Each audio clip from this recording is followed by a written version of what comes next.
What I don't understand is how do people let themselves go for so long after feeling like shit every day, waking up with no energy, and just completely seeing themselves in the mirror and being unhappy for such a long time? How does that happen? So like what I see is it starts from probably a pretty early point in early adulthood, right? You're supposed to go to school and you want to go to a good school. So you got to spend a bunch of time studying and taking all these super hard classes, and that takes up a lot of your time. So you don't have time for activity, physical activity. You don't have time to think about your food. You just eat whatever you want. And when you're younger, it's okay. But then after school, you get a job. And if you get like a salary job, you're working 40 hours a week plus probably a lot of overtime because you're trying to build your career. And that's what's important to you. You're trying to become financially independent and then some. And so you're working all the time. Your sleep schedule starts to get messed up. So you're kind of high strung and stressed all the time. And again, you just eat whatever you can find whenever it's time to eat. You don't think about what you're going to eat before you get hungry, at least not most of the time. And so you wait till you get hungry. You probably wait a little longer because you're working or something. And by then you're starving, so you just grab whatever the fuck is around. You order a burger or some fucking takeout. Or eat that bag of chips you got in the pantry or something like that. You're not thinking in advance.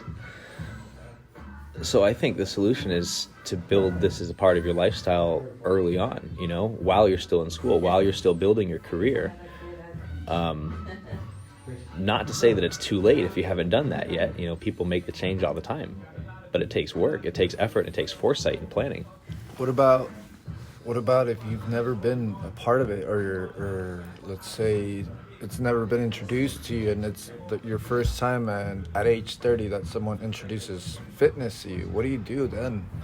Well, it's probably scary because you've never done any of that before, and so you don't really know where to start. You see little things here and there, maybe in the media, you see that fit character on your favorite TV show and little clips of what they do, but you don't actually know what is going on in the background of somebody's life, somebody who lives this kind of lifestyle where they're constantly conscious of what they're eating, what they're going to eat, how they're exercising.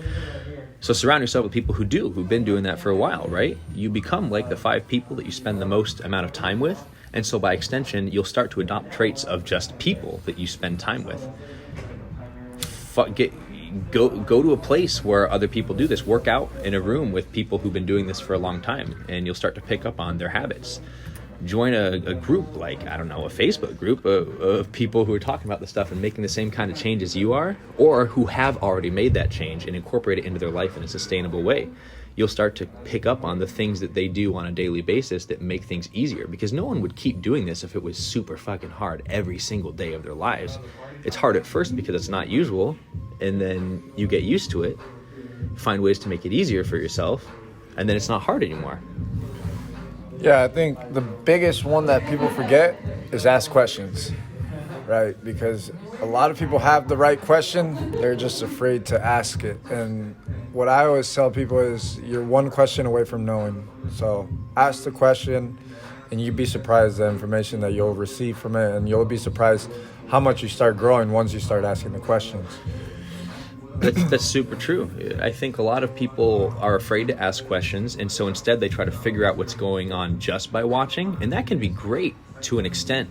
But at the same time, you'll see people, for example, picking up on exercises that fit guy is doing, and they go, oh, I think he's doing this for this reason, so I'm going to try doing it for this reason. When really, he's probably doing it for a completely different reason. Or maybe he was just trying something new and he didn't realize it. So you better just ask, hey, why are you doing this? What's the purpose? Is this something that, would be beneficial to apply to my life? That way you kind of cut out a lot of the BS and can fast track your way to doing the most optimal things, right?